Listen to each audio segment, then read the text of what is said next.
तर मंत्री संजय शिरसाट यांनी देखील मराठा आंदोलक मनोज जरांगे पाटलांची रुग्णालयामध्ये जाऊन भेट घेतली।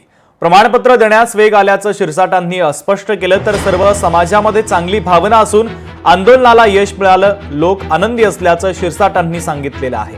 तर मराठवाड्यातून लाखो लोक मुंबईला गेले होते। उपोषणाची त्यांची जबाबदारी घेतली असता त्यांची प्रकृती बिघडली, त्यांना आरोग्याची काळजी घ्यावी असा सल्ला देखील त्यांनी दिला आहे।